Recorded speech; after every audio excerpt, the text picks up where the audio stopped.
दोनों एक ही दिशा में ले जाते हैं। मुक्ति कोई भविष्य की घटना नहीं, वह इस क्षण की सच्ची समझ है जब तुम मनुष्य जन्म से ही स्वतंत्र होता है, परंतु उसके विचार, इच्छाएं, भय और मोह उसे बांध लेते हैं। यही बंधन ही उसे दुख की ओर ले जाता है। मुक्ति का अर्थ है इस मानसिक और आध्यात्मिक बंधन से पूर्ण स्वतंत्रता प्राप्त करना, और इस मुक्ति का मार्ग केवल ध्यान, मेडिटेशन है।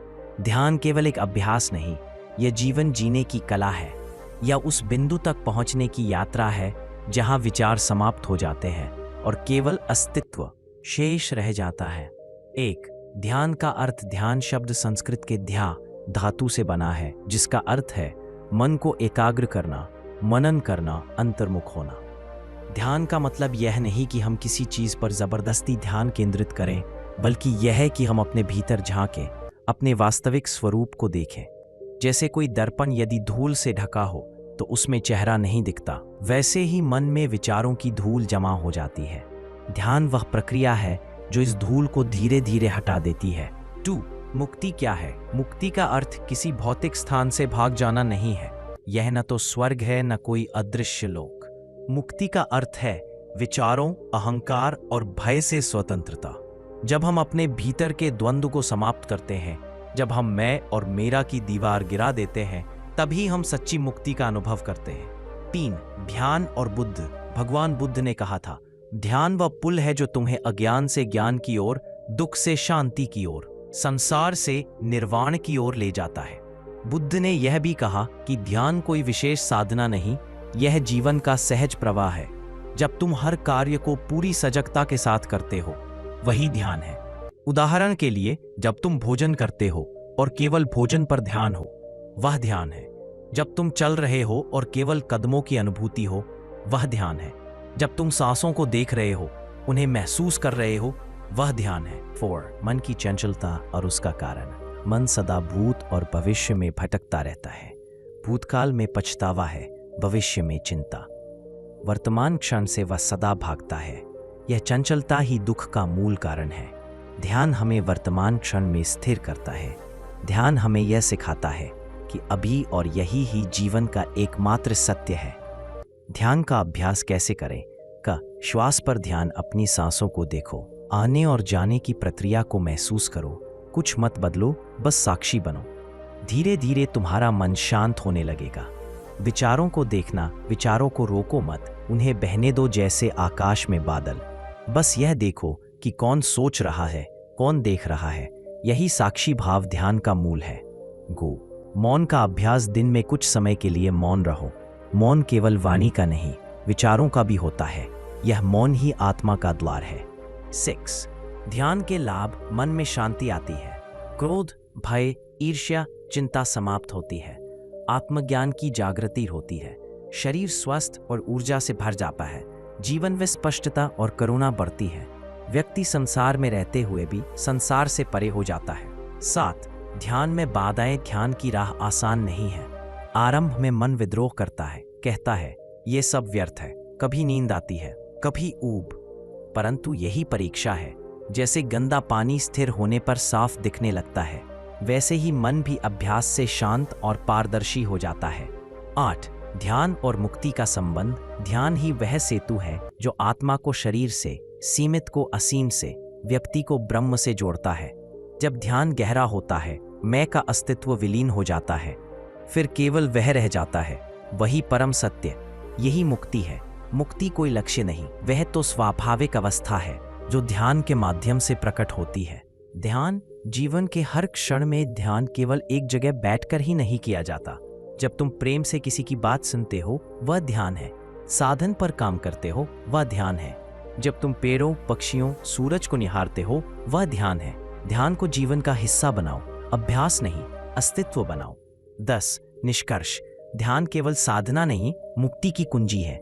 जो ध्यान करता है, वह धीरे धीरे अपने भीतर का सत्य पहचान लेता है। वह समझ जाता है कि न वह शरीर है, न मन, वह तो शुद्ध चेतना है। यही अनुभव ही मुक्ति है। 1, ध्यान के प्रकार। ध्यान का स्वरूप व्यक्ति के स्वभाव, उसके संस्कार और उसकी जागरूकता के स्तर पर निर्भर करता है। अनेक मार्ग हैं, परंतु लक्ष्य एक ही, आत्मबोध। आइए ध्यान के प्रमुख प्रकारों को समझें। श्वास ध्यान एनापेनसति मेडिटेशन, यह सबसे सरल और प्रभावी विधि है। बुद्ध ने इसे आनापानासति कहा, अर्थात सांसों की सजगता। शांत बैठिए, रीढ़ सीधी रखिए, अपनी सांसों पर ध्यान दीजिए। जब सांस भीतर जाती है, महसूस करें मैं सांस ले रहा हूं। जब सांस बाहर आती है, महसूस करें मैं सांस छोड़ रहा हूं। कुछ ही समय में मन शांत होने लगता है, विचार मंद हो जाते हैं और भीतर एक गहराई का अनुभव होता है। मंत्र ध्यान मंत्र वह ध्वनि शक्ति है जो चेतना को केंद्रित करती है। ओम सबसे प्राचीन और शक्तिशाली मंत्र है। जब कोई व्यक्ति ओम का जप करता है तो उसकी कंपनें मस्तिष्क और हृदय में गूंजती है। यह कंपन मन की तरंगों को स्थिर करती है। धीरे धीरे व्यक्ति भीतर के मौन में प्रवेश करने लगता है। मंत्र ध्यान का लाभ यह है कि यह मन को एक बिंदु पर रोकता है और धीरे धीरे विचारों की गति को धीमा कर देता है। प्रेम ध्यान लविंग काइंडनेस मेडिटेशन, इस ध्यान का उद्देश्य है अपने और सभी जीवों के लिए प्रेम और करुणा का भाव जगाना। सबसे पहले स्वयं के लिए प्रेम की भावना लाएं। मैं सुखी रहूं, स्वस्थ रहूं, शांत रहूं। फिर अपने परिवार, मित्रों और शत्रुओं तक यह भावना फैलाएं। सभी प्राणी सुखी रहे, सुरक्षित रहें, प्रसन्न रहें। यह ध्यान हृदय को कोमल बनाता है और घृणा, ईर्ष्या जैसे विष को दूर करता है। साक्षी ध्यान विटनेसिंग मेडिटेशन, यह सबसे गहन ध्यान है। इसमें व्यक्ति किसी वस्तु या मंत्र पर नहीं, बल्कि स्वयं देखने की प्रक्रिया पर ध्यान करता है। जब कोई विचार आता है, बस देखो। जब कोई भावना उठती है, बस साक्षी बनो। कुछ मत करो, कुछ मत बदलो। धीरे धीरे देखने वाला और देखा जाने वाला दोनों विलीन हो जाते हैं। केवल साक्षी भाव शेष रह जाता है। यही मुक्ति का द्वार है। गतिशील ध्यान डायनामिक मेडिटेशन, ओशो ने इसे आधुनिक युग के लिए विकसित किया। यह विशेष रूप से उन लोगों के लिए उपयोगी है जिनका मन बहुत व्यस्त है। इसमें 5 चरण होते हैं। तीव्र श्वास प्रश्वास, भावनाओं का विस्फोट, रोना, चिल्लाना, हंसना। मंत्र का जप, पूर्ण स्थिरता, आनंद में नृत्य। यह ध्यान व्यक्ति को मनोवैज्ञानिक भार से मुक्त करता है और भीतर गहरी शांति लाता है। 2 ध्यान की अवस्थाएं, योग दर्शन के अनुसार पतंजलि योग सूत्र में ध्यान को 3 अवस्थाओं में विभाजित किया गया है। प्रत्याहार, इंद्रियों का संयम, जब व्यक्ति बाहरी विषयों से मन को हटाकर भीतर की ओर मोड़ता है, यह ध्यान की तैयारी है। धारणा, एकाग्रता, मन को एक बिंदु पर स्थिर करना, जैसे श्वास, मंत्र या किसी रूप पर। ध्यान, सतत प्रवाह, जब एकाग्रता बिना रुकावट के बहने लगती है तो वह ध्यान है। इन तीनों की चरम स्थिति है समाधि, जहां ध्यानकर्ता और ध्यान एक हो जाते हैं। 3 ध्यान और विज्ञान में यह स्वीकार किया है कि ध्यान केवल आध्यात्मिक नहीं, न्यूरोलॉजिकल परिवर्तन लाता है। मस्तिष्क पर प्रभाव, EEG स्कैन में पाया गया कि ध्यान के दौरान अल्फा और थीटा वेव्स बढ़ती हैं। ये वे तरंगे हैं जो गहरी शांति और रचनात्मकता से जुड़ी हैं। शरीर पर रक्तचाप घटता है, हृदय की धड़कन स्थिर होती है, रोग प्रतिरोधक शक्ति बढ़ती है, नींद गहरी होती है। मन पर प्रभाव, चिंता, अवसाद और तनाव में कमी, आत्मविश्वास और करुणा में वृद्धि, जीवन के प्रति सकारात्मक दृष्टिकोण विकसित होता है। 4 ध्यान का वास्तविक उद्देश्य, कई लोग ध्यान को सिर्फ मानसिक शांति के लिए करते हैं, परंतु उसका असली उद्देश्य स्वज्ञान है। ध्यान हमें यह दिखाता है कि मैं कौन हूं। वह झूठे अहंकार को तोड़ता है और हमें हमारे सच्चे स्वरूप तक ले जाता है। 5 ध्यान और दैनिक जीवन, ध्यान कोई केवल बैठने की क्रिया नहीं है, यह जीवन के हर क्षण में किया जा सकता है। जब आप खाना खा रहे हो, बस खाने के प्रति सजग रहें, बस कदमों को महसूस करें। जब बोल रहे हो, शब्दों की जागरूकता रखें। धीरे धीरे यह सजगता आपके जीवन का स्वभाव बन जाएगी। यही ध्यान का सर्वोच्च रूप है। 6 ध्यान और मुक्ति का विज्ञान, मुक्ति तब होती है जब व्यक्ति साक्षी भाव में स्थिर हो जाता है। उस समय वह जानता है कि मैं शरीर नहीं हूं, मैं विचार नहीं हूं, मैं अनुभव करने वाला भी नहीं हूं, बल्कि मैं तो वह चेतना हूं जिसमें ये सब घटित हो रहा है। इस अनुभूति में ही मोक्ष है। ध्यान वह दीपक है जो इस अंधकार को मिटाता है। 7 ध्यान के अनुभव, ध्यान के दौरान कई प्रकार के अनुभव होते हैं। कभी गहरी शांति, कभी रोशनी की झलक, कभी शरीर हल्का लगता है, कभी नींद आती है, कभी आनंद, कभी शून्यता। इन सबको आने जाने दो, किसी अनुभव से जुड़ो मत। जो भी आता है वह जाता भी है, केवल साक्षी बनो। 8 ध्यान की कठिनाइयां, मन का भटकना, नींद या ऊब, अस्थिरता, अपेक्षा रखना, मुझे कुछ अनुभव होना चाहिए, इन सब बाधाओं को पार करने का एक ही उपाय है, नियमित अभ्यास और धैर्य। ध्यान में निरंतरता। ध्यान का प्रभाव तभी दिखता है जब इसे नियमित किया जाए। प्रतिदिन कुछ समय अपने लिए रखें, सुबह 20 मिनट और रात को 20 मिनट प्रयुक्त है। धीरे धीरे यह एक आदत नहीं बल्कि जीवन का स्वरूप बन जाएगा। निष्कर्ष, ध्यान कोई नया अनुभव नहीं देता, बल्कि वह झूठे अनुभवों को हटा देता है। वह तुम्हें वही बनाता है जो तुम वास्तव में हो। जैसे अंधकार को हटाने के लिए प्रकाश लाना पड़ता है, वैसे ही अज्ञान को मिटाने के लिए ध्यान का प्रकाश आवश्यक है। ध्यान ही मुक्ति का मार्ग है, क्योंकि ध्यान ही वह पुल है जो मनुष्य को अस्तित्व से जोड़ता है। ध्यान की गहराई में उतरने के चरण। ध्यान कोई एक क्षण में प्राप्त होने वाली अवस्था नहीं है, यह एक क्रमिक यात्रा है। अज्ञान से ज्ञान तक, अस्थिरता से स्थिरता तक और भ्रम से सत्य तक। इस यात्रा के कुछ प्राकृतिक चरण होते हैं जिन्हें समझना आवश्यक है। पहला चरण, बाह्य स्थिरता। यह वह अवस्था है जब व्यक्ति पहली बार ध्यान में बैठता है। वह शरीर को स्थिर करने की कोशिश करता है, रीढ़ सीधी, आंखें बंद, सांस पर ध्यान, परंतु मन इधर उधर भटकता है। विचार, कल्पनाएं, स्मृतियां, योजनाएं सब एक साथ आने लगती हैं। यही ध्यान का प्रारंभिक संघर्ष है। इस चरण में केवल एक बात याद रखनी चाहिए, विचारों से लड़ना नहीं है, बस उन्हें देखना है, जैसे कोई दर्शक मंच पर चल रहे नाटक को देख रहा हो। धीरे धीरे मन थक कर शांत होने लगता है। दूसरा चरण, आंतरिक मौन। जब विचारों की गति धीमी होती है तो भीतर एक प्रकार का मौन जन्म लेता है। यह मौन खालीपन नहीं है, बल्कि जीवंत शांति है। मन अब स्थिर नहीं हुआ, परंतु वह शांत हो गया है। इस अवस्था में व्यक्ति अपने भीतर ऊर्जा का प्रवाह महसूस करता है। कभी कभी शरीर हल्का लगता है, कभी आंखों के भीतर प्रकाश झलकता है। यह संकेत है कि ध्यान गहरा हो रहा है। तीसरा चरण, साक्षी भाव। अब साधक यह अनुभव करने लगता है कि मैं अपने विचार नहीं हूं, मैं देखने वाला हूं। यह जागरूकता बहुत बड़ी क्रांति है, क्योंकि जब व्यक्ति यह जान लेता है कि वह अपने विचारों से अलग है, तब विचारों का प्रभुत्व समाप्त हो जाता है। वह जान जाता है कि क्रोध मेरे भीतर उठता है, पर मैं क्रोध नहीं हूं। दुख मेरे भीतर आता है, पर मैं दुख नहीं हूं। शरीर बीमार हो सकता है, पर मैं शरीर नहीं हूं। यह साक्षी भाव ही ध्यान का सार है। चौथा चरण, समाधि या एकत्व। यह वह अवस्था है जहां देखने वाला और देखा जाने वाला दोनों विलीन हो जाते हैं। अब केवल अस्तित्व शेष रहता है, न विचार, न समय, न पहचान। यह वही अवस्था है जिसे बुद्ध ने निर्वाण, पतंजलि ने समाधि और संत कबीर ने सहज अवस्था कहा है। यह मुक्ति की पराकाष्ठा है। ध्यान से जीवन में परिवर्तन। ध्यान का प्रभाव केवल ध्यान के समय तक सीमित नहीं रहता, बल्कि धीरे धीरे पूरे जीवन को परिवर्तित कर देता है।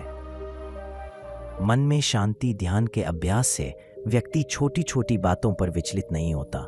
जो पहले क्रोध में उबलता था, अब मुस्कुराकर चुप रहता है। जो पहले भय से कांपता था, अब परिस्थितियों को सहज स्वीकार करता है। संबंधों में सामंजस्य। ध्यानशील व्यक्ति दूसरों को दोष नहीं देता। वह समझता है कि प्रत्येक व्यक्ति अपनी चेतना के स्तर पर काम कर रहा है। इस समझ से करुणा उत्पन्न होती है और करुणा से प्रेम। कार्य में सजगता। ध्यानशील व्यक्ति जब काम करता है तो वह हर क्षण उसमें पूरी तरह उपस्थित रहता है। वह न तो परिणाम की चिंता करता है, न अतीत में खोता है। यही सजगता उसे अधिक प्रभावी और रचनात्मक बनाती है। आत्मविश्वास और करुणा का संगम। ध्यान व्यक्ति को भीतर से इतना मजबूत बना देता है कि वह दूसरों के लिए प्रेम, सहानुभूति और क्षमा का स्रोत बन जाता है। 3. ध्यान और कर्म का संबंध। ध्यान और कर्म विरोधी नहीं है।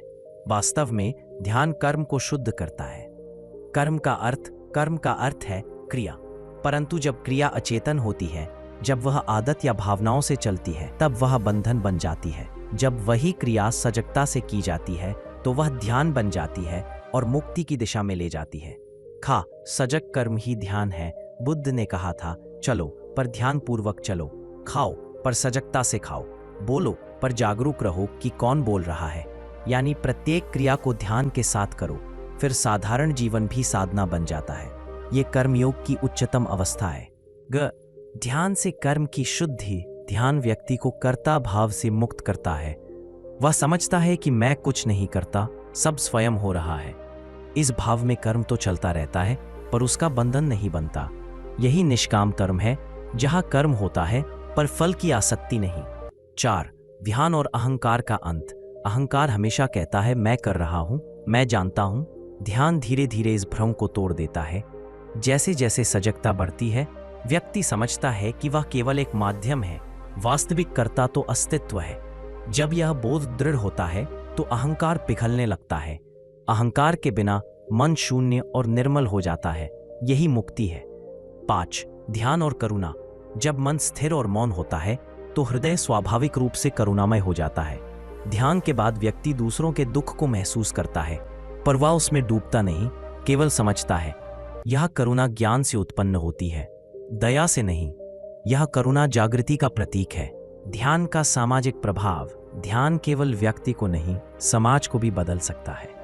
यदि समाज के केवल 10% लोग नियमित ध्यान करें तो हिंसा, क्रोध और भय का वातावरण स्वयं कम हो जाएगा।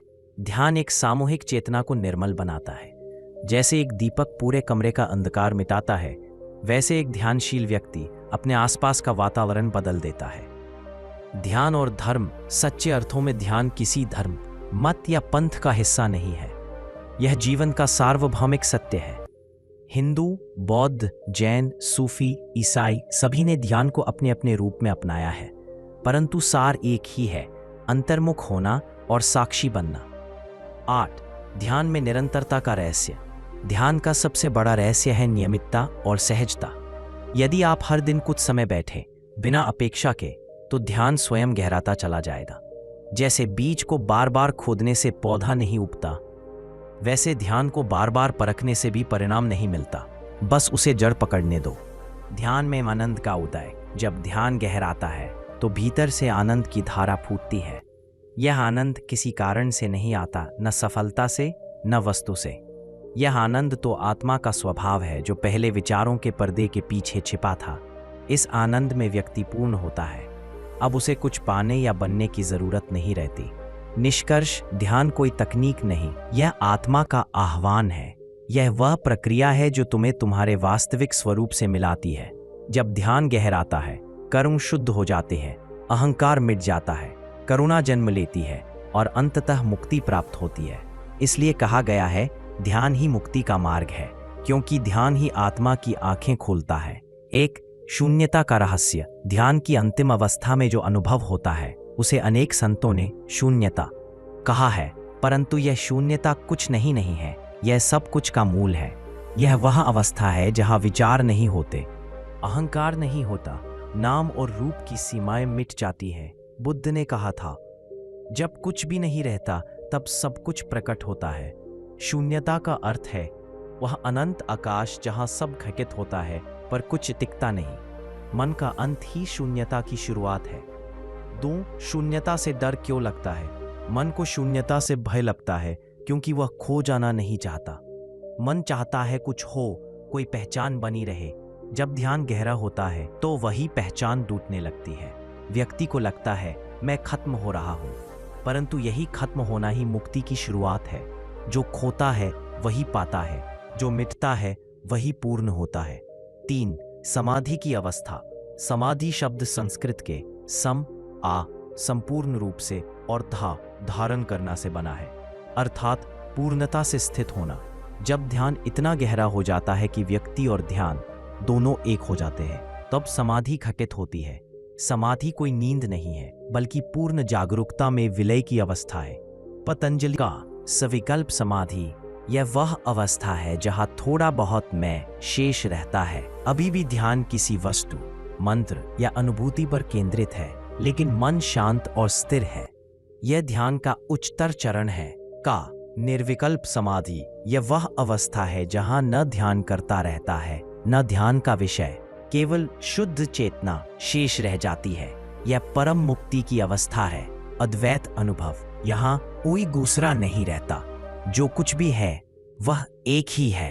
यही ब्रह्म का अनुभव है। 4. समाधि का अनुभव। समाधि का अनुभव शब्दों से परे है, फिर भी संतों ने इसे कुछ संकेतों में व्यक्त किया है। भीतर और बाहर का भेद मिट जाता है, समय जैसे रुक जाता है, सांस, विचार, शरीर सब विलीन से लगते हैं।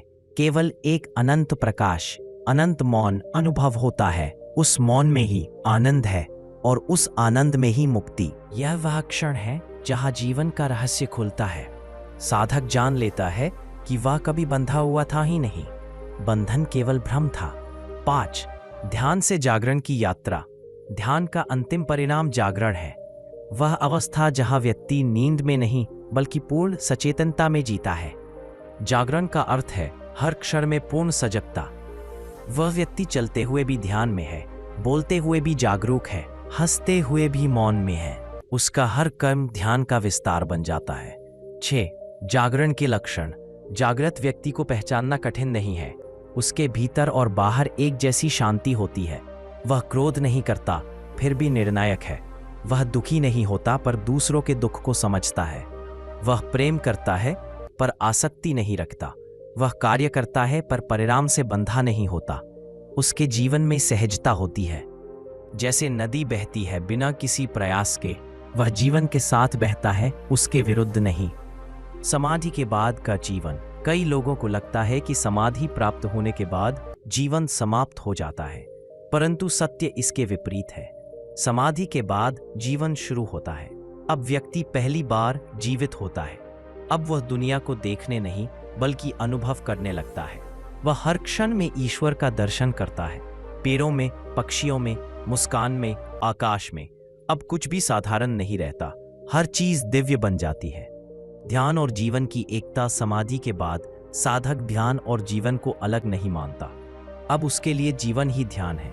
वह रसोई में काम कर रहा हो या खेत में, बाजार में चल रहा हो या मौन में बैठा हो, हर क्षण ध्यान में है। वह अब ध्यान करने वाला नहीं बल्कि स्वयं ध्यान बन गया है। ध्यान और मुक्ति का परिपूर्ण संगम। मुक्ति कोई अंत नहीं है, यह जीवन की पूर्णता है। ध्यान मुक्ति तक पहुंचने का मार्ग है और मुक्ति ध्यान की परिपूर्णता। बुद्ध ने कहा था, मुक्ति बाहर नहीं भीतर है। जब भीतर का दीपक जल जाता है तब बाहर का अंधकार मिट जाता है। ध्यान वही दीपक है, जब यह जलता है तो तुम्हें पता चलता है कि जिसे तुम खोज रहे थे वह हमेशा तुम्हारे भीतर था। 10. समाधि और करुणा। जब कोई व्यक्ति समाधि में पहुंचता है तो उसका हृदय करुणा से भर जाता है। वह जान लेता है कि सब प्राणी एक ही स्रोत से निकले हैं। वह किसी को छोटा या बड़ा नहीं मानता, वह सब में उसी चेतना को देखता है जो अब उसके भीतर जाग चुकी है। यह करुणा ही बुद्धत्व का प्रतीक है। बुद्ध का अर्थ ही है वह जो जाग गया। 11. दैनिक जीवन में समाधि की स्थिति बनाए रखना। समाधि में पहुंचना कठिन नहीं, उसे बनाए रखना कठिन है। इसके लिए 3 बातों का ध्यान रखना आवश्यक है। निरंतर सजगता। हर क्षण में अपने विचारों, भावनाओं और प्रतिक्रियाओं को देखो। यह देखना ही ध्यान को जीवित रखता है। मौन और एकांत। दिन में कुछ समय मौन में रहो, यह भीतर की गहराई को बनाए रखता है। सेवा और प्रेम। ध्यान के बाद प्रेम और सेवा स्वाभाविक हो जाते हैं, उन्हें रोको मत। दूसरों की भलाई में अपना आनंद खोजो। जब ध्यान करुणा में बदलता है तो वही समाधि जीवन का स्वभाव बन जाती है। 12. ध्यान में लीनता और संसार में सक्रियता। सच्चा साधक संसार से भागता नहीं बल्कि संसार में रहते हुए भी अछूता रहता है। वह कमल की तरह है जो पानी में खिलता है और पानी से भीगा नहीं। यह अवस्था तभी संभव है जब भीतर ध्यान की स्थिरता और बाहर कर्म की सजगता साथ साथ हो। 13. ध्यान और प्रेम का मिलन। ध्यान मन को शांत करता है और प्रेम हृदय को खोलता है। जब दोनों मिलते हैं तब व्यक्ति पूर्ण हो जाता है। केवल ध्यान ठंडा है, केवल प्रेम अंधा है, पर जब प्रेम ध्यान से जुड़ता है तो वह करुणा बन जाता है, जिसमें ज्ञान की रोशनी और हृदय की गर्मी दोनों हैं। 14. ध्यान से मिली अंतिम समझ। ध्यान हमें यह सिखाता है कि जीवन संघर्ष नहीं, प्रवाह है। सुख कोई बाहरी वस्तु नहीं, भीतर की स्थिति है। ईश्वर कहीं बाहर नहीं, हर श्वास में, हर क्षण में है। जो व्यक्ति यह जान लेता है वह जीवन में कुछ भी खोकर भी हारा नहीं लगता, क्योंकि उसने स्वयं को पा लिया है। 15. निष्कर्ष। ध्यान का मार्ग कठिन नहीं, बस सरलता से भरा है। जो व्यक्ति बिना अपेक्षा, बिना डर, हर दिन कुछ क्षण अपने भीतर जाता है, वह धीरे धीरे उस सत्य को छूने लगता है जो युगों से छिपा है। वह जान जाता है कि मैं वही हूं जिसे मैं खोज रहा था। यही अनुभूति मुक्ति है और यही कारण है कि ध्यान ही मुक्ति का मार्ग है। अब तक हमने समझा कि ध्यान क्या है, कैसे किया जाता है और उसके विभिन्न प्रकार क्या है। इस भाग में हम ध्यान की सबसे गहरी अवस्था समाधि के रहस्यों को समझेंगे। यह वही अवस्था है जहां साधक और साधना एक हो जाते हैं, जहां देखने वाला, देखी जाने वाली वस्तु और देखने की प्रक्रिया तीनों लुप्त हो जाते हैं। एक, समाधि क्या है? समाधि का अर्थ है पूर्ण एकाग्रता, संपूर्ण स्थिरता। यह वह स्थिति है जहां मन पूरी तरह शांत हो जाता है। विचार, इच्छाएं, भावनाएं सब विलीन हो जाते हैं और केवल मैं हूं का शुद्ध अनुभव रह जाता है। जैसे लहरें शांत होने पर समुद्र अपनी गहराई को प्रकट करता है, वैसे ही मन के शांत होने पर आत्मा की गहराई दिखाई देती है। समाधि कोई जादुई अनुभव नहीं, बल्कि यह पूर्ण जागरूकता की चरम अवस्था है। 2. समाधि की अवस्थाएं। योग सूत्रों में पतंजलि ने समाधि की कई अवस्थाएं बताई हैं, जिनमें प्रमुख 4 हैं। 1. सवितर्क समाधि। यह प्रारंभिक अवस्था है। यहाँ मन अभी भी शब्दों, विचारों और रूपों से जुड़ा है। साधक ध्यान में है, परंतु विचारों की हल्की लहरें आती जाती रहती हैं। 1. निर्वितर्क समाधि। इस अवस्था में विचार समाप्त हो जाते हैं, परंतु चेतना सक्रिय रहती है। यहाँ मन अब किसी वस्तु से नहीं जुड़ा रहता, सिर्फ शुद्ध जागरूकता शेष रहती है। सविचार समाधि। इस अवस्था में साधक सूक्ष्म विचारों और भावनाओं का साक्षी होता है, उन्हें नकारता नहीं, केवल देखता है। निर्विचार समाधि। यह सर्वोच्च अवस्था है। यहाँ कोई विचार, कोई अनुभव नहीं, केवल अस्तित्व है। यही वह बिंदु है जहां व्यक्ति कह सकता है, मैं और परमात्मा एक हो गए। फ्री। ध्यान और समाधि का अंतर। अक्सर लोग ध्यान और समाधि को एक ही समझ लेते हैं, परंतु दोनों में सूक्ष्म अंतर है। पक्ष ध्यान समाधि प्रकृति, साधना का परिणाम, स्थिति जागरूकता, बिना प्रयास अवस्था, मन को केंद्रित करने का प्रयास, मन का पूर्ण विलय अनुभव, कभी कभी विचार उपस्थित विचारों से परे, शून्यता। समाधि वह क्षण है जब ध्यान करने वाला ही ध्यान बन जाता है। 4. समाधि के अनुभव। समाधि में व्यक्ति के अनुभव शब्दों से परे होते हैं, फिर भी साधक कुछ सामान्य भावनाएं अनुभव करता है। असीम शांति, कोई तनाव या बेचैनी नहीं रहती। अविभाज्यता का अनुभव, लगता है कि मैं और ब्रह्मांड एक है। समय का लोभ, ना अतीत ना भविष्य, केवल वर्तमान। निर्मल आनंद, कोई कारण नहीं, फिर भी आनंद बहता रहता है। स्वपरिचय का अंत, मैं कौन हूं का उत्तर मिलता है, मैं सब हूं। 5. समाधि के बाद जीवन में परिवर्तन। जो व्यक्ति समाधि का अनुभव करता है, उसका दृष्टिकोण पूरी तरह बदल जाता है। अब वह किसी चीज को पाने के लिए नहीं जीता, बल्कि होने के आनंद में जीता है। परिवर्तन के कुछ संकेत। वह अब किसी से प्रतिस्पर्धा नहीं करता, उसमें गहरी करुणा और प्रेम होता है। वह न किसी को दोष देता है, न किसी से अपेक्षा रखता है। मृत्यु का भय समाप्त हो जाता है। हर क्षण को वह दिव्यता का रूप मानता है। 7वां, ध्यान और मुक्ति का मिलन। कोई लक्ष्य नहीं जिसे भविष्य में पाया जाए। मुक्ति तो इसी क्षण में है, जब तुम पूर्ण सजग होते हो, वही मुक्ति है। ध्यान हमें मुक्ति तक नहीं ले जाता, ध्यान स्वयं मुक्ति है। जब ध्यान गहरा होता है, तब बंधन अपने आप गिरने लगते हैं। जिस दिन तुमने देखा कि देखने वाला ही देखा जाने वाला है, उसी दिन तुम मुक्त हो गए। 7. दैनिक जीवन में समाधि का प्रयोग। समाधि कोई गुफा या जंगल की चीज नहीं, इसे जीवन के हर क्षेत्र में उतारा जा सकता है।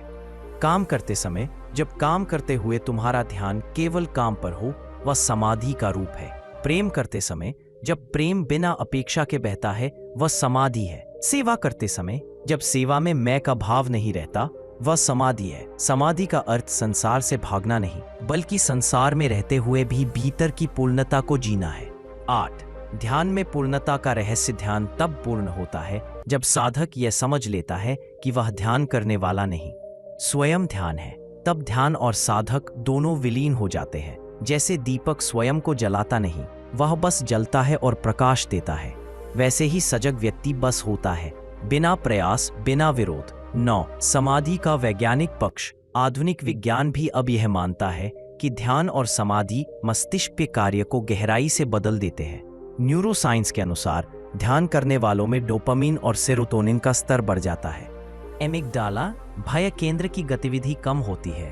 प्रीफ्रंटल कॉर्टेक्स निर्णय शक्ति सक्रिय होता है।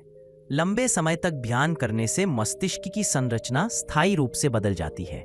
यह सब बताता है कि ध्यान केवल आध्यात्मिक नहीं बल्कि वैज्ञानिक रूप से भी मुक्ति का साधन है। 10 निष्कर्ष। समाधि से परे भी जीवन। जब व्यक्ति समाधि का अनुभव करता है तो जीवन उसके लिए पूजा बन जाता है। हर क्रिया, हर सांस, हर शब्द सब ध्यानमय हो जाते हैं। तब वह कह सकता है, न मैं कुछ करता हूं न कुछ चाहता हूं, सब कुछ उसी से होता है और मैं केवल साक्षी हूं। यही साक्षी भाव ही मुक्ति है। भाग 6 में हम जानेंगे ध्यान और कर्म का संबंध। दैनिक जीवन में ध्यान को कैसे जिया जाए। ध्यान, प्रेम और सेवा तीनों का अद्भुत संतुलन। अंतिम मुक्ति, निर्वाण की अनुभूति। अब तक हमने ध्यान, समाधि और मुक्ति के रहस्यों को गहराई से समझा। इस भाग में हम यह जानेंगे कि ध्यान केवल मौन बैठने का अभ्यास नहीं है बल्कि यह जीवन के हर कर्म, हर संबंध, हर भावना में भी उतना ही जीवित है। सच्चा ध्यान केवल ध्यानस्थ व्यक्ति तक सीमित नहीं रहता, वह उसके कर्म, प्रेम और जीवन शैली में प्रवाहित हो जाता है। इसीलिए भाग 6 का सार है, ध्यान जब कर्म बन जाता है और कर्म जब प्रेम बन जाता है तब जीवन स्वयं मुक्ति बन जाता है। ध्यान और कर्म का संबंध। कई लोग सोचते हैं कि ध्यान का अर्थ संसार से भाग जाना है, लेकिन यह गलत है।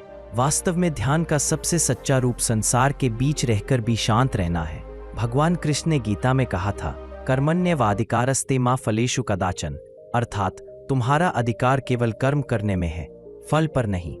जब हम ध्यान पूर्वक कर्म करते हैं बिना परिणाम की चिंता किए, तब वही कर्म योग बन जाता है और योग ही मुक्ति की सीढ़ी है।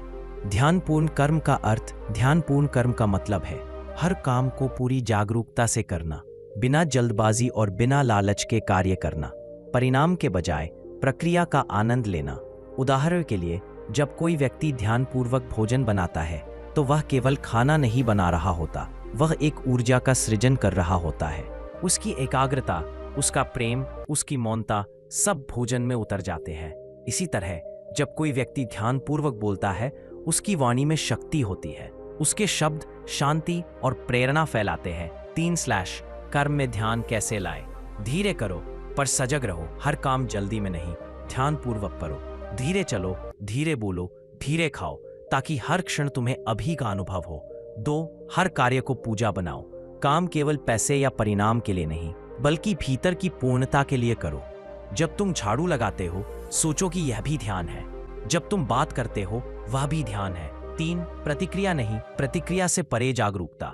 जब कोई तुम्हें क्रोधित करे तो तुरंत प्रतिक्रिया मत दो, बस एक पल रुको, अपनी सांस को देखो।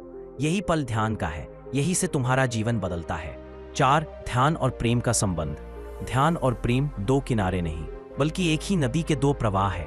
ध्यान तुम्हें भीतर ले जाता है और प्रेम तुम्हें बाहर फैलाता है। एक तुम्हें स्वयं तक लाता है, दूसरा तुम्हें सब में स्वयं देखने की क्षमता देता है। बुद्ध ने कहा था, ध्यान तुम्हें शांत करता है और प्रेम तुम्हें करुणामय बनाता है। जब दोनों मिलते हैं तब सच्चा योग जन्म लेता है। फिर तुम प्रेम करते हो परंतु स्वामित्व के बिना, तुम देते हो परंतु अपेक्षा के बिना। यही दिव्य प्रेम है। 5 ध्यान, प्रेम और सेवा त्रिवेणी मानव जीवन की 3 धाराएं हैं। ध्यान जो तुम्हें भीतर जोड़ता है, प्रेम जो तुम्हें दूसरों से जोड़ता है, सेवा जो तुम्हें संपूर्ण ब्रह्मांड से जोड़ देती है। जब ये तीनों एक साथ बहते हैं तब मनुष्य पूर्ण हो जाता है। वह न केवल ध्यान मग्न होता है बल्कि वह चलता फिरता मंदिर बन जाता है। जिसके भीतर ध्यान है उसके कर्म प्रेम बन जाते हैं और जिसका प्रेम सेवा बन जाए वही मुक्त है। 6 ध्यान और रिश्ते। रिश्ते अक्सर अपेक्षाओं से भरे होते हैं और यही दुख का कारण बनता है। ध्यान हमें सिखाता है कि प्रेम का अर्थ लेना नहीं, देना है। जब तुम ध्यानपूर्वक सुनते हो, ध्यानपूर्वक देखते हो, ध्यानपूर्वक समझते हो, तब तुम्हारे रिश्ते बदल जाते हैं। अब वे बोझ नहीं बल्कि आनंद बन जाते हैं। तुम दूसरों को बदलने की कोशिश नहीं करते, बस उन्हें समझते हो। यही समझ ध्यान का फल है। 7 ध्यान और समाज। ध्यान करने वाला व्यक्ति समाज से अलग नहीं होता, वह समाज को भीतर से बदलता है। वह हिंसा के विरुद्ध शांति से खड़ा होता है, अहंकार के विरुद्ध विनम्रता से और अज्ञान के विरुद्ध प्रकाश से। इतिहास गवाह है, गौतम बुद्ध, महावीर, लाओ त्से, कबीर सब ध्यान योगी थे, पर उन्होंने समाज को गहराई से बदला। उनकी क्रांति मौन थी, परंतु सबसे प्रभावशाली थी। 8. ध्यान और मृत्यु। ध्यान का अंतिम लाभ यह है कि यह मृत्यु का भय समाप्त कर देता है, क्योंकि जो ध्यान करता है वह जानता है, मैं शरीर नहीं, मैं चेतना हूं। शरीर बदलेगा पर मैं नहीं बदलूंगा। जब यह अनुभूति गहरी होती है तब मृत्यु भी एक परिवर्तन बन जाती है, अंत नहीं। मृत्यु का भय केवल उन लोगों को होता है जिन्होंने जीवन को ध्यान से नहीं जिया। जो ध्यान में जीता है वह हर दिन मरने और हर दिन जन्म लेने का अनुभव करता है। 9. ध्यान में मुक्ति का अनुभव। जब ध्यान जीवन का हिस्सा बन जाता है तो मुक्ति किसी भविष्य की घटना नहीं, वह वर्तमान क्षण की पूर्णता है। मुक्ति का अर्थ है कोई भय नहीं, कोई अपेक्षा नहीं, कोई द्वेष नहीं, बस एक साक्षी भाव जो सब कुछ देखता है पर कुछ पकड़ता नहीं। ध्यान वह द्वार है जिससे होकर आत्मा मुक्ति के आकाश में उड़ान भरती है। 10. निष्कर्ष। ध्यान को जीवन बनाओ। ध्यान कोई साधना नहीं जिसे समय समय पर किया जाए। ध्यान एक जीवन शैली है जो हर सांस में जीती है। हर सुबह जब सूरज उगता है, हर शाम जब चांद मुस्कुराता है, हर बार जब तुम किसी से प्रेम से बात करते हो, वही ध्यान है। ध्यान को जीवन का केंद्र बनाओ, फिर चाहे तुम काम करो, बात करो या मौन रहो, हर चीज ध्यान बन जाएगी। और जब जीवन ध्यान बन जाए तो मुक्ति स्वतः घटित होती है। भाग 7, निर्वाण, ध्यान की अंतिम यात्रा। अब तक हमने समझा कि ध्यान क्या है, समाधि क्या है और ध्यान कैसे कर्म, प्रेम और सेवा में प्रवाहित होता है। इस भाग में हम उस अंतिम लक्ष्य की चर्चा करेंगे जिसे बुद्ध ने निर्वाण कहा, अर्थात पूर्ण मुक्ति। निर्वाण का अर्थ केवल मृत्यु के बाद का मोक्ष नहीं है, यह जीवित रहते हुए प्राप्त होने वाली परम शांति की अवस्था है, जहां अहंकार, भय और दुख का अंत हो जाता है। 1. निर्वाण क्या है? निर्वाण शब्द संस्कृत के नी प्लस वाण से बना है, जिसका अर्थ है वायु का शांत हो जाना या दीपक का बुझ जाना। परंतु यह बुझना मृत्यु नहीं है, यह बुझना अहंकार का अंत है। जब भीतर का मैं जलता है तो दुख और बंधन भी उसी के साथ समाप्त हो जाते हैं। जो बचता है वह शुद्ध अस्तित्व है, न नाम, न रूप, न पहचान। निर्वाण वह स्थिति है जहां व्यक्ति यह समझ लेता है कि मैं वह नहीं हूं जो सोचता हूं, मैं वह हूं जो सोचने से परे है। 2. ध्यान से निर्वाण तक की यात्रा। यह यात्रा बाहर से भीतर की ओर चलती है, फिर भीतर से शून्यता की ओर और अंततः शून्यता से असीमता की ओर। चरण 1, स्मृति, अवेयरनेस। सबसे पहले व्यक्ति सजग होना सीखता है अपने विचारों, प्रतिक्रियाओं, सांसों के प्रति। चरण 2, साक्षी भाव, विटनेसिंग। वह देखना शुरू करता है कि वह विचार नहीं है, केवल विचारों का देखने वाला है। चरण 3, शून्यता, एम्प्टीनेस। धीरे धीरे विचारों की भीड़ समाप्त होती है और मन शून्य हो जाता है। चरण 4, अहंकार का विसर्जन। अब मैं ध्यान कर रहा हूं यह भावना भी मिट जाती है, केवल अस्तित्व रह जाता है। निर्वाण, जब देखने वाला देखा गया और देखने की प्रक्रिया तीनों विलीन हो जाए, तब वही निर्वाण है। 3, निर्वाण के लक्षण। निर्वाण में व्यक्ति के भीतर कई गहन परिवर्तन घटते हैं। पूर्ण शांति, भीतर कोई संघर्ष नहीं रहता। अद्वैत का अनुभव, सब में वही एक तत्व दिखने लगता है। अहंकार का अंत, अब मैं का कोई अस्तित्व नहीं। अनासक्ति, जीवन चलता है पर किसी चीज से लगाव नहीं। निरंतर आनंद, कोई कारण नहीं पर भीतर एक अनंत सुख की धारा बहती है। निर्वाण का व्यक्ति भीतर से मुक्त होता है, चाहे वह बाहर संसार में ही क्यों ना हो। वह बंधनों में रहते हुए भी बंधा नहीं होता। 4, बुद्ध के अनुसार निर्वाण, गौतम बुद्ध ने कहा था, जहां ना कोई इच्छा है ना कोई भय, वही निर्वाण है। उन्होंने समझाया कि ध्यान का उद्देश्य किसी विशेष शक्ति को। बुद्ध ने निर्वाण को अंत नहीं बल्कि आरंभ कहा, एक नए जीवन का आरंभ, जहां कुछ भी व्यक्तिगत नहीं रह जाता, जहां व्यक्ति ब्रह्मांड का हिस्सा बन जाता है। 5, कबीर के दृष्टिकोण से निर्वाण। कबीर ने कहा था, मोको तहां ढूंढे रे बंदे, मैं तो तेरे पास में। ना मैं देवल, ना मैं मस्जिद, ना काशी कैलाश में। कबीर का निर्वाण बाहरी त्याग में नहीं बल्कि भीतर की सजगता में है। उनके अनुसार मुक्ति किसी साधना या धर्म से नहीं मिलती, बल्कि तब मिलती है जब मन पूरी तरह अद्वैत हो जाता है। उनके शब्दों में, जब मैं था तब हरि नहीं, अब हरि है मैं नाही, सब अंधियारा मिट गया, दीपक देखिया माही। यह वही अवस्था है जिसे बुद्ध निर्वाण कहते हैं। 6. ओशो के दृष्टा तुम वही हो जाते हो जो सदैव था, शुद्ध चेतना। ओशो के शब्दों में, निर्वाण में व्यक्ति मरता नहीं बल्कि पहली बार जीवित होता है। 7वां, अहंकार का अंत मुक्ति की कुंजी। अहंकार ही सभी दुखों का मूल कारण है। जब व्यक्ति यह मानता है कि मैं कुछ हूं, मेरा कुछ है, तभी दुख जन्म लेता है। ध्यान धीरे धीरे अहंकार की परतों को पिघला देता है। फिर जो शेष रह जाता है वही आत्मा है, मुक्त, निष्कलंक, असीम। अहंकार गिरा तो द्वार खुला, अहंकार टूटा तो परमात्मा झलका। जब मैं नहीं रहता तब केवल वह रह जाता है और वही वह मुक्ति है। 8. निर्वाण में जीवन कैसा होता है? जो व्यक्ति निर्वाण में पहुंच जाता है उसका जीवन साधारण नहीं रह जाता। वह बाहरी रूप से साधारण दिखता है पर भीतर से दिव्य हो जाता है। वह हंसता है, बोलता है, परंतु उसके भीतर कोई कर्म करता नहीं रहता। वह हर पल को आनंद में जीता है, हर चीज को ईश्वर का रूप मानता है। उसके लिए कुछ अच्छा या बुरा नहीं, सब एक ही लय में बहता है। वह संसार को बदलने की कोशिश नहीं करता क्योंकि वह जानता है संसार जैसा है वैसा ही परिपूर्ण है। 9. निर्वाण और विज्ञान। आज विज्ञान भी यह मानता है कि ध्यान करने वाले व्यक्तियों के मस्तिष्क में ऐसे परिवर्तन होते हैं जो सेल्फ लॉस या ईगो डिसोल्यूशन का अनुभव कराते हैं। MRI स्कैन में यह पाया गया है कि गहरे ध्यान के दौरान डिफॉल्ट मोड नेटवर्क, जो आत्मचिंतन और अहंकार से जुड़ा है, शांत हो जाता है। विज्ञान भले इसे न्यूरोलॉजिकल घटना कहे, पर ध्यान करने वाला जानता है यही तो निर्वाण है, जहां मैं का नेटवर्क स्थायी रूप से समाप्त हो जाता है। 10. निष्कर्ष। मुक्ति भीतर है, बाहर नहीं। निर्वाण कोई भविष्य की यात्रा नहीं, यह वर्तमान क्षण का अनुभव है। जब तुम पूरी सजगता से, प्रेम से, मौन में जीते हो, तब तुम पहले से ही मुक्त हो। मुक्ति को पाने की कोशिश ही बंधन है, और जब प्रयास रुकता है तब मुक्ति अपने आप घटित होती है। जिस क्षण तुमने खोज छोड़ दी उसी क्षण तुमने पा लिया। भाग 8, जागृत जीवन, ध्यान से मुक्ति तक। अब तक हमने ध्यान की यात्रा के सभी चरणों को देखा। ध्यान क्या है, इसका अभ्यास कैसे किया जाए, समाधि और निर्वाण की अवस्थाएं क्या हैं, और अंततः मुक्ति का अनुभव कैसा होता है। यह अंतिम भाग इस पूरी यात्रा का सार है।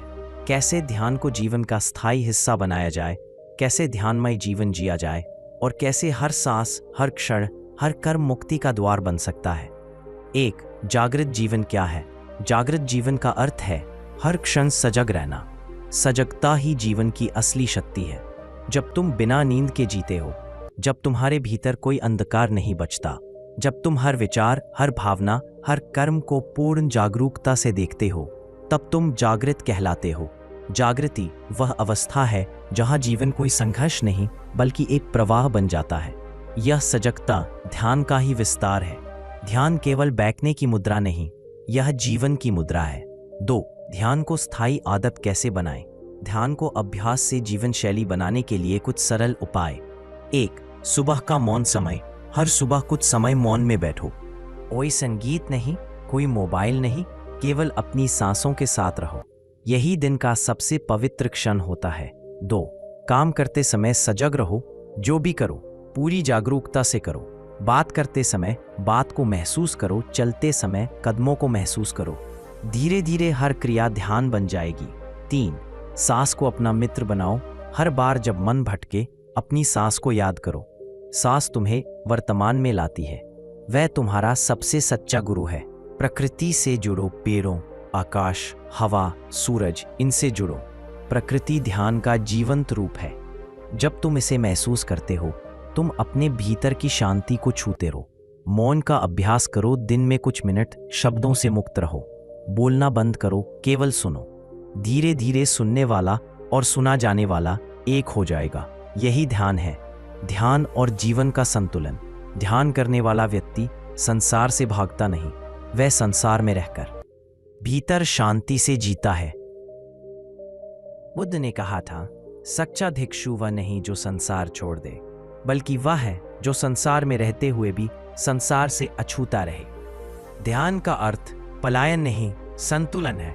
काम करो, परिवार निभाओ, जिम्मेदार रहो, परंतु भीतर की शांति को कभी मत खो। 4. ध्यान और प्रेम का पूर्ण रूप। जब ध्यान गहरा होता है तो प्रेम का स्वरूप भी बदल जाता है।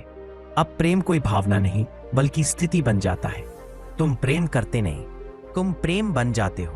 तुम्हारी उपस्थिति ही प्रेम है, तुम्हारी मौनता ही आशीर्वाद है। जहां प्रेम है वहां ध्यान सहज होता है, और जहां ध्यान है वहां प्रेम स्वाभाविक है। ध्यान और प्रेम ये दोनों मिलकर तुम्हें ईश्वर तक पहुंचा देते हैं। 5. जागृत व्यक्ति की पहचान। जब कोई व्यक्ति ध्यान और मुक्ति की अवस्था में पहुंचता है तो उसके जीवन में कुछ स्पष्ट परिवर्तन दिखाई देते हैं। वह शांत है, चाहे परिस्थिति कैसी भी हो। वह प्रतिक्रियाशील नहीं, केवल साक्षी है। वह प्रेममया है, पर किसी अपेक्षा के बिना।